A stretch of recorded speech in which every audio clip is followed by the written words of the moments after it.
I had been enjoying one of those perfect, quiet mornings at my cabin. The sun was just peeking over the pine trees, birds were singing, and for the first time in months, I felt like I could actually breathe. My coffee sat steaming in my hand, my dog stretched lazily at my feet, and I was finally starting to relax. It was peaceful, too peaceful. That's when I saw it, a shiny black SUV rolling slowly down the gravel road toward my cabin. My stomach sank. I knew that vehicle. I knew it better than my own mailbox. There was no mistaking it. The tint on the windows was perfect, the chrome spotless, and the way it glided over the gravel like it owned the place, it could only mean one thing: Karen. Karen back from prison. I had hoped, really hoped, that after her little incident last year I'd never have to deal with her again. But apparently she didn't take defeat gracefully. She had plans, and my cabin, my little slice of heaven in the middle of nowhere, was apparently part of her agenda. As she pulled up and parked with surgical precision, I noticed she was dressed like she had just walked off a reality TV set, perfectly styled hair, makeup that looked freshly applied, and an outfit that screamed, "I'm here to dominate." And that look in her eyes, that same piercing, obsessive glare she had always reserved for me. I leaned back in my chair, pretending to sip my coffee nonchalantly, but my heart was racing. I knew I had to be calm. If I let her see me nervous, it would only fuel her fire. She honked once, then again, louder this time, then a third time, and I could hear her yelling something, though I couldn't quite make it out over the wind and the distant sound of my dog barking. My first instinct was to ignore her. That had worked in the past. But Karen never gave up. I could see her now stepping out of the SUV, holding a folder so thick it looked like it could crush a small child. Her heels clicked against the gravel, and she was moving toward my cabin like a general marching into battle. I took a slow sip of coffee, wondering if she had brought any backup this time, neighbors who were too scared to say no, a friendly local official, maybe even a private investigator, who knew what her imagination had cooked up in the months she spent behind bars.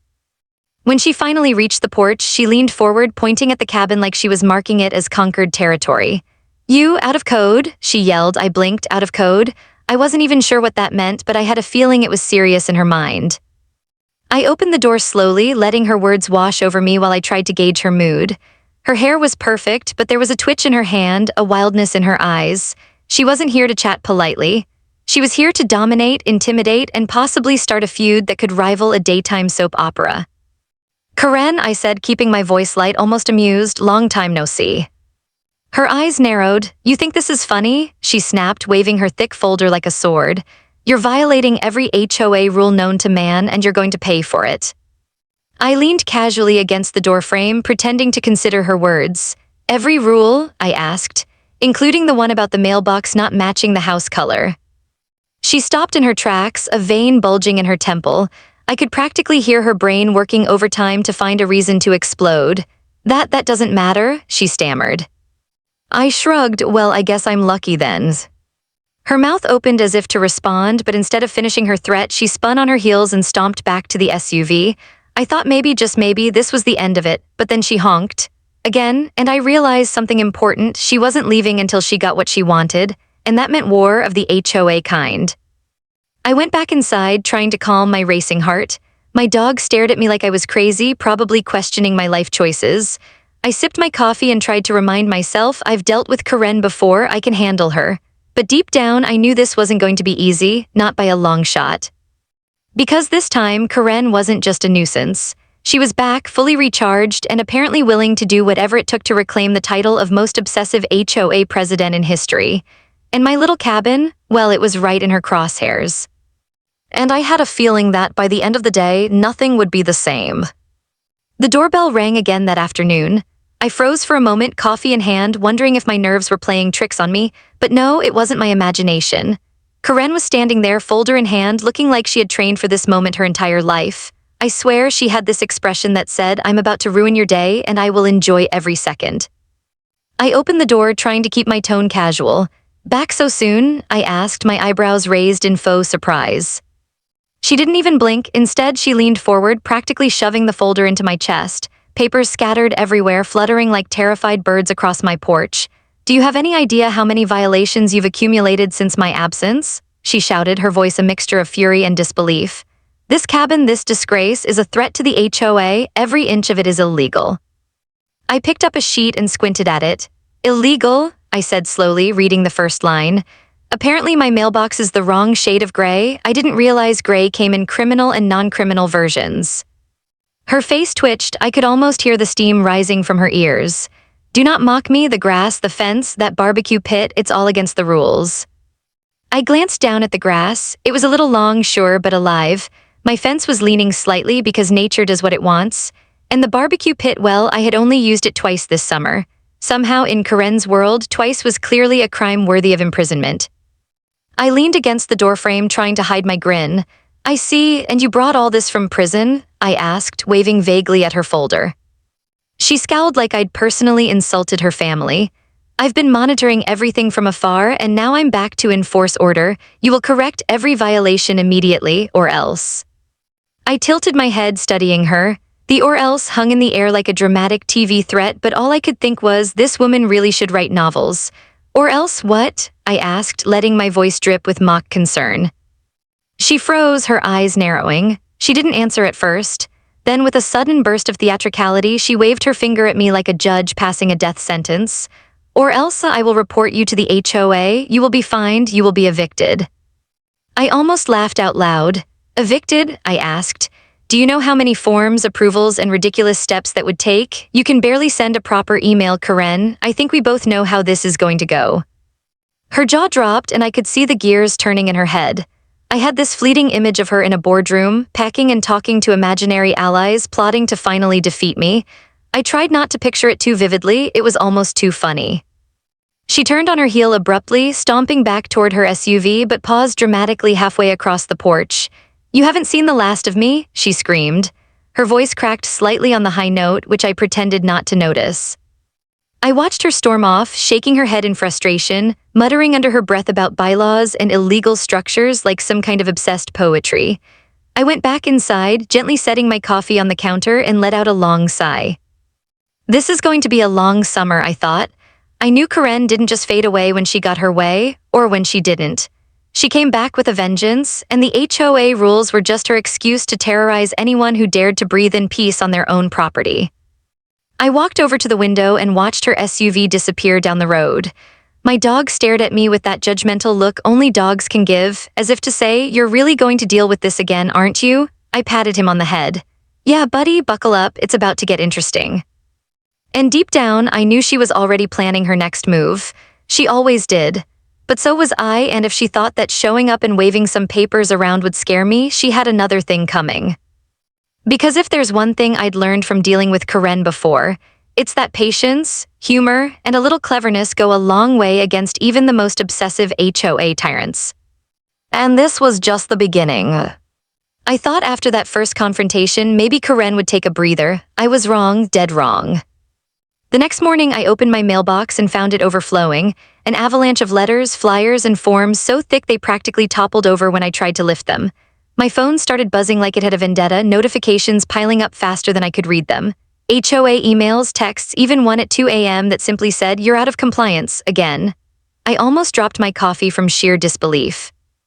I couldn't help but laugh. Really, how many times can one person be accused of illegal lawn height in a single week, or non-compliant mailbox color? I mean, I double-checked it before I moved in. Gray is gray, or so I thought. But apparently in Karen's world, gray comes in criminal and non-criminal shades, and I had chosen poorly. I scanned through the emails, each more absurd than the last. One complained about the fence leaning slightly to the left. Another demanded I trim my bushes into acceptable HOA-approved shapes. I imagined Karen sitting in her little office somewhere, measuring each leaf with a ruler, calculating the exact angle it could exist without offending her obsessive sense of order. The dog, of course, had zero patience for bureaucracy. He jumped up, nudged a paper off the counter, and barked like he was saying, "What is wrong with these people?" I agreed silently. Late that night, my phone buzzed again. I groaned and checked it, half expecting a normal text. Nope. Karen, at 2:03 a.m. the message read, "You are in direct violation. Immediate correction required." I stared at it, blinking, and then laughed so hard I startled the dog. I could almost see her packing in her kitchen, hair slightly mussed from packing, muttering to herself about my criminal garden gnome. I knew she was enjoying this, living for it, revving up her obsession to a fever pitch. I decided to do what any reasonable person would do. I ignored her for a while. But the suspense was killing me. I couldn't help but wonder, what was she plotting next? Private investigators, surveillance cameras, neighbors coerced into reporting my every move? I looked out the window at my quiet cabin and realized I was in the calm before the storm. Karen didn't just visit people, she descended on them, and she always had a plan. A few days later, my neighbor, old Mr. Jenkins, ambled over. He leaned on his cane and whispered, "She's back, isn't she?" I nodded. He chuckled, shaking his head. "I heard she's been sending people to the ridge to watch your property. You got her good last time, kid, but she's relentless." Relentless, that was the word. Karen wasn't going to give up, and she had resources I didn't even want to imagine. I pictured her standing in a trench coat with binoculars, scribbling notes on every single angle of my roof. I shivered slightly, then laughed. My dog, clearly unimpressed, wagged his tail like, "Let her come, I've got this." Late that night, I finally settled in, half expecting a stealthy visit. I poured another cup of coffee and sat by the window. Somewhere in the darkness, I sensed movement, shadows flitting at the edge of the property. My heart jumped and I thought, she's at it already. I grabbed a flashlight and crept toward the back porch, careful not to make noise. Nothing, just the wind rustling the trees, the occasional hoot of an owl. My imagination was running wild. But one thing was certain, Karen wasn't done, not by a long shot. I went back inside, trying to convince myself to sleep, though my mind wouldn't stop racing. Every letter, every text, every ridiculous complaint reminded me that she had returned with one mission, to take me down, and if she failed, well, she'd escalate. That's what obsessive people do. I sat back with my coffee, staring at the glowing screen of my phone, and whispered to myself, "All right, Karen, bring it on. I've got patience and I've got humor. You brought obsession. We'll see whose side luck is on." Because one thing was certain, she might have returned from prison, but I wasn't going anywhere. And the next move, that was hers. By the time I woke up that morning, I already knew something was off. There was a rustling at the edge of the property, something subtle, deliberate. I peeked through the blinds and caught a glimpse of a figure moving between the trees, trying to stay hidden. My heart skipped a beat, but then I realized it was Karen, or one of her little helpers. Over the next few days, it became clear that Karen had stepped up her game. Letters and texts weren't enough. No, she needed first-hand evidence. She hired private investigators, or maybe it was her cousin's friend who had a pair of binoculars and a very shaky understanding of HOA rules. Whoever it was, they were sneaky, hopping behind trees and peering at my property like it was some kind of crime scene. One night, I caught movement near my fence. I grabbed a flashlight and stepped onto the porch. The beam swept across the shadows, and there she was, Karen, crouched behind my old garden shed, peeking through the bushes. She froze when I shined the light on her, and for a moment I could see the pure panic mixed with determination in her eyes. "What are you doing?" I called out, trying to keep my voice calm, though I was barely holding back laughter. She shrieked like I had shot a cannon into the night and scrambled up, tripping over her own heels. Papers flew everywhere, and she landed in a heap in the dirt, waving her folder like it was a shield. I was just inspecting. Yes, inspecting," she stammered. I shook my head, trying not to laugh too hard. "Inspecting, huh? Pretty sure the HOA doesn't allow tripping over your own 2 feet during inspections." She glared at me, dirt smudged on her pristine outfit. This cabin is illegal. Everything you do is illegal." "Even my dog barking at shadows?" I asked, pointing at my calm, entirely unimpressed canine. Karen groaned and stormed back to her SUV, muttering about illegal structures and unapproved property usage. I watched her go, trying to decide whether to feel threatened or just enjoy the absurdity. The next day, things escalated further. Cameras started appearing along the edge of my property. I could see them mounted on trees and poles, obviously aimed at my cabin like some low-budget surveillance operation. I swear one of them even had a little flag attached with the words, "Property Watch." I called my neighbor, Mr. Jenkins, and told him what was happening. He snorted. "You think that's bad? Last week she almost got caught talking to a squirrel, claiming it witnessed a violation. She's relentless." And relentless she was. She started packing the street in the early mornings, clipboard in hand, checking my driveway and mailbox with the seriousness of a federal inspector. I imagined her muttering to herself about gray paint and the exact angle of my porch railing. One night I decided to have a little fun. I set up a fake violation sign on a tree, warning this tree may be non-compliant with HOA aesthetics, trim immediately. The next morning I saw her SUV parked across the road, Karen packing, holding her folder, shaking her head. I swear she was muttering things that made no sense, like, "I told them to fix this is unacceptable." It was ridiculous. I laughed so hard I almost spilled my coffee. She was so focused on control, so obsessed with rules, that she couldn't even recognize when she was being toyed with, and I couldn't resist. But as much as I was enjoying the comedy of it all, there was an edge of tension. She wasn't just here to make me laugh, she was plotting. I could feel it. Every new camera, every private investigator, every note slipped under my door was another escalation. She was preparing for the big move, and I needed to be ready. That night, I sat on my porch, coffee in hand, dog at my side, and watched the shadows dance along the edge of the property. Somewhere out there, Karen was outmaneuvering trees, whispering to herself, imagining she was a mastermind. And maybe in her mind she was, but I knew one thing for certain: she had underestimated me. She didn't realize that I wasn't just a resident anymore. I was a strategist. I had patience, I had humor, and I had the advantage of knowing every loophole and every quirk of this place. Karen may have escalated, but I was ready for the next move. Because whatever she had planned, I was going to be 2 steps ahead, watching, waiting, and yes, laughing all the way through. I thought Karen's antics, cameras, spies, and midnight texts were the height of her obsession. I was wrong, very, very wrong. It started one morning when I opened my mailbox and found a large envelope, official-looking and menacing. My stomach sank. Inside was an injunction, an official document from the HOA demanding that I immediately bring my property into full compliance or face eviction proceedings. I blinked. Eviction, really? I had lived here for years, paid my dues, and followed every legitimate rule. But apparently Karen had discovered a loophole, or at least convinced the HOA board that she had.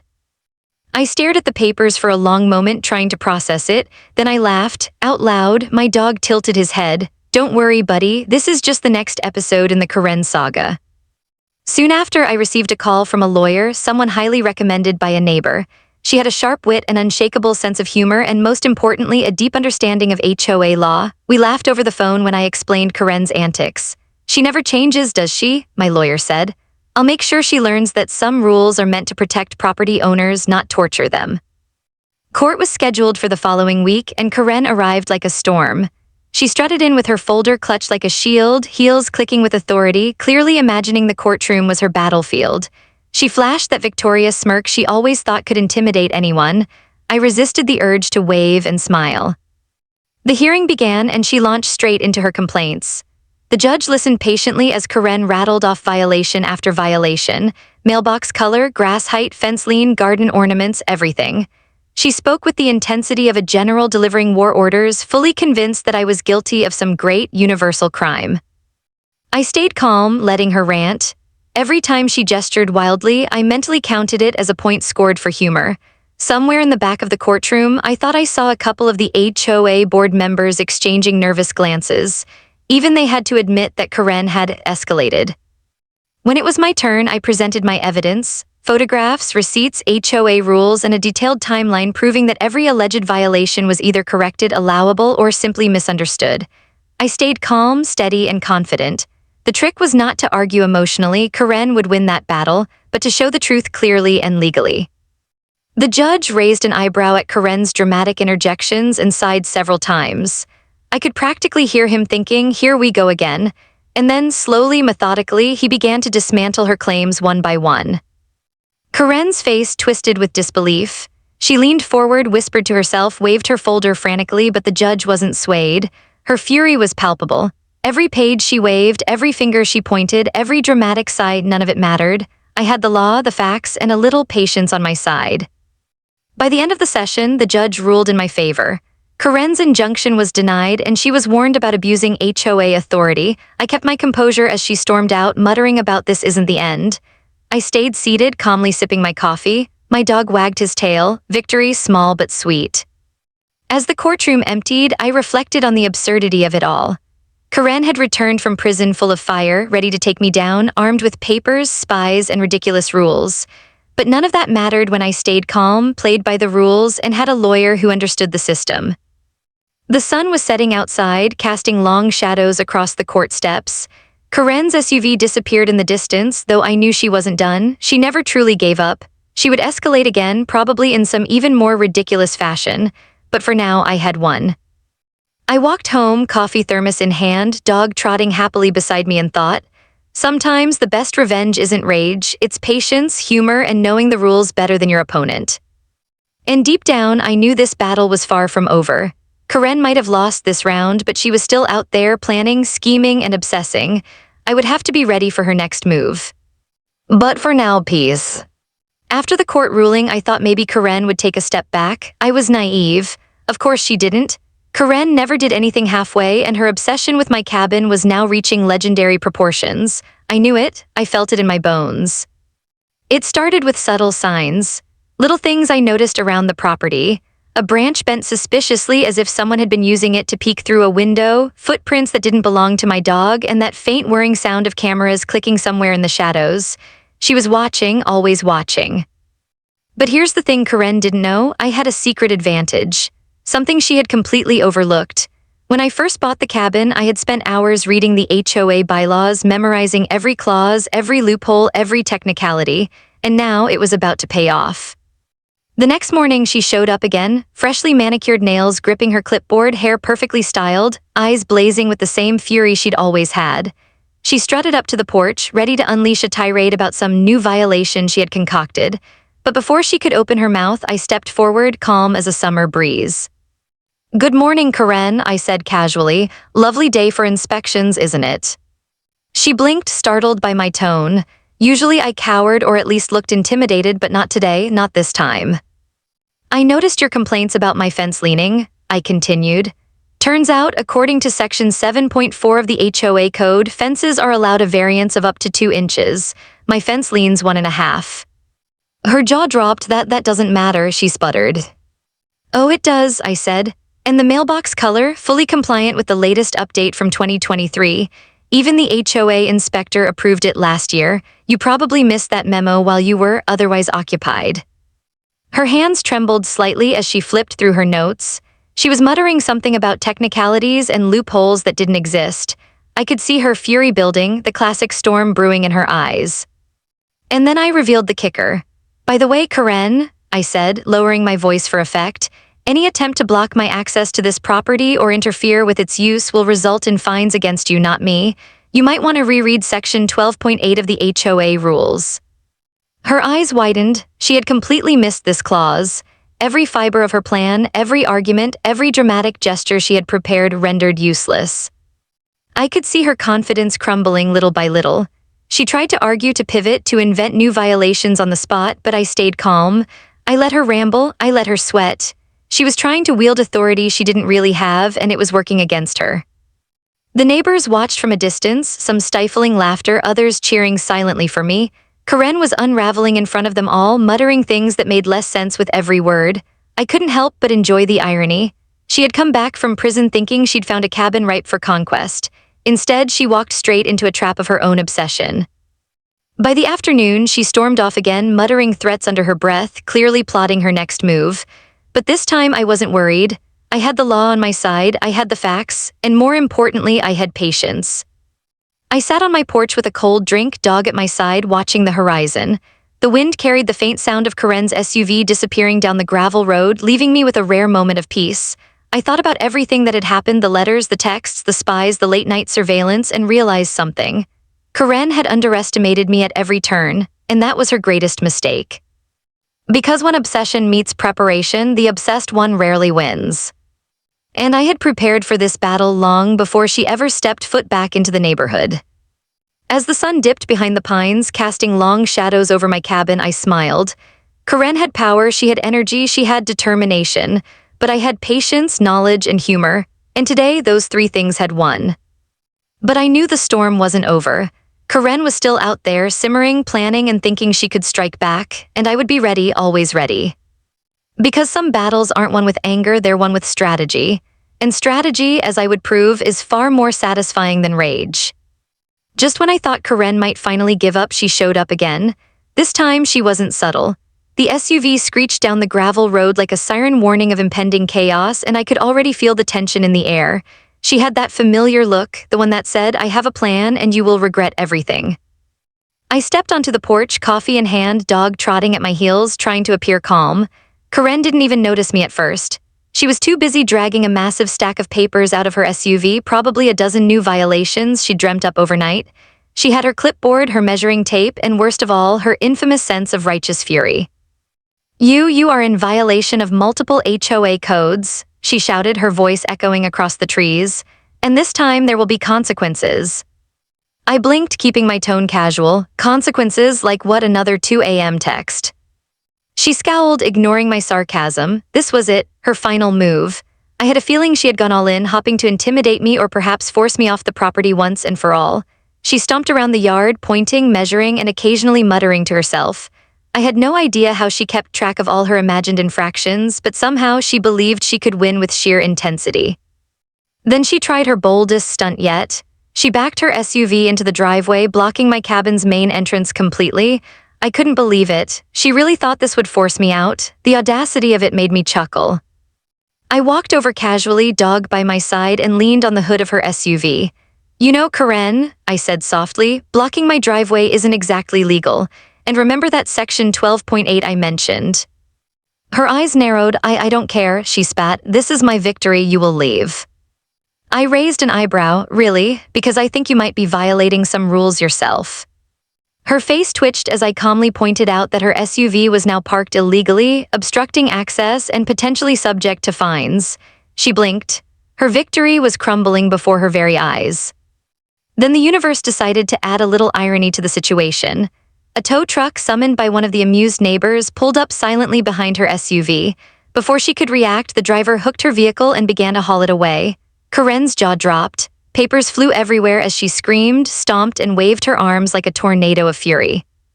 The neighbors who had gathered on their porches couldn't help but laugh. Some even applauded. Karen was caught in her own web of obsession, a puppet of her own making. Every last bit of her meticulous planning had backfired spectacularly. As her SUV disappeared down the road, Karen glared at me, muttering, "This isn't over." I leaned back, smiling, and took a sip of coffee. My dog wagged his tail, clearly enjoying the chaos almost as much as I was. That day I realized something important. Obsession and rage, no matter how intense, rarely beat patience, preparation, and a little humor. Karen had come back from prison, convinced she could take me down. Instead, she had only made herself look ridiculous, all while I maintained control, kept my property, and even found amusement in her antics. Even as she drove off in her towed SUV, I knew she might return someday, but I didn't care. Today was my victory. And it wasn't just about the HOA, the rules, or even the court cases. It was about standing my ground, keeping my humor, and refusing to let someone else's obsession dictate my life. I watched the sun set behind the pine trees, the golden light falling on my cabin, and felt a wave of relief. Karen's last attempt had failed, and I was still here in my little slice of peace. Life was messy, absurd, and often dramatic, but at least my property, my rules, and my sanity were intact. And as I poured myself another cup of coffee, dog at my side, I couldn't help but think, if Karen ever comes back, I'll be ready. After all, she may bring obsession, fury, and ridiculous rules, but I bring patience, knowledge, and humor. And so far, that combination was unbeatable. After Karen's SUV was towed and her final outburst echoed down the gravel road, I finally felt a sense of calm. The sun was low in the sky, painting the cabin and surrounding pine trees in golden light. It was quiet again, really quiet. The kind of quiet that feels like it was meant to be savored after weeks of chaos, HOA letters, midnight texts, and Karen's relentless obsession. I poured myself a fresh cup of coffee and stepped onto the porch, dog at my side. He wagged his tail lazily as if to say, "Finally, we get a break." I leaned against the railing and took a deep breath. The cabin was still mine. Every corner, every crooked fence, every slightly rebellious garden gnome untouched. It was funny, really. The woman had come back from prison, fully fueled by rage and obsession, convinced she could take my cabin away. She had brought letters, cameras, private investigators, legal threats, and even tried to block my driveway. And what had it gotten her? Absolutely nothing. Except maybe a bit of humility, though I wouldn't hold my breath on that. I chuckled to myself, remembering the look on her face when the tow truck hauled her SUV away. The outrage, the disbelief, the pure meltdown, it was almost poetic justice. She had underestimated me at every turn, assumed that fear and intimidation could make me surrender, but I had patience, humor, and knowledge on my side, and apparently that was more powerful than fury and obsession. As I sipped my coffee, I glanced around at the cabin. The garden, slightly overgrown, was still cheerful. The porch still had that one rocking chair that creaked every time I sat in it. Even the fence leaned a little to the left, as it had for years, perfect imperfections. The kind of things Karen had tried so desperately to control. I thought about the neighbors, some of whom had watched the entire saga unfold from their porches, secretly cheering for me, quietly enjoying the absurdity of Karen's antics. I couldn't blame them. It had been entertaining in the strangest way, an epic battle of obsession versus sanity, rules versus loopholes, rage versus humor. The dog barked at a squirrel, reminding me that life goes on, rules or no rules, HOA or no HOA. I laughed, shaking my head. Karen might return someday. These things have a way of lingering like bad weather, but for now I had won. The cabin was safe, I was safe. My peace, hard-won and thoroughly deserved, was intact. I sat down in the rocking chair, letting it creak under me, and thought about everything that had happened. This wasn't just about HOA disputes, fines, or absurd rules. It was about standing your ground, trusting your preparation, and sometimes, most importantly, laughing at the ridiculousness of it all. Karen had wanted control, chaos, and drama. I gave her calm, cleverness, and a little humor, and somehow that combination had been unbeatable. The sun dipped lower, shadows stretching across the yard, painting everything in warm amber. The air smelled of pine, coffee, and that subtle hint of satisfaction you get when you know you've defended something worth defending. I took another sip, smiled at the dog, and let myself relax for the first time in weeks. I knew life would continue to throw challenges my way, neighbors, HOA rules, maybe even another Karen, but that was okay. I had learned something vital. Obsession is loud, furious, and exhausting. Patience, knowledge, and a sense of humor, those are quiet, steady, and enduring. And sometimes that's all you need to come out on top. As darkness settled over the cabin, I looked out at the horizon and whispered, "Goodbye, Karen, for now." I knew she might be back someday, but it didn't matter. Whatever she brought next, I would be ready. I would laugh, I would stand my ground, and I would protect the little world I had fought for. And in that moment, with the night air cool against my face, the cabin safe, and my dog resting at my feet, I realized something else. Peace isn't about avoiding conflict. It's about surviving it, outsmarting it, and enjoying the little victories along the way. And today, I had plenty of victories. Every HOA has a story on HOA Headaches. You'll hear the ones they tried to bury. Subscribe today.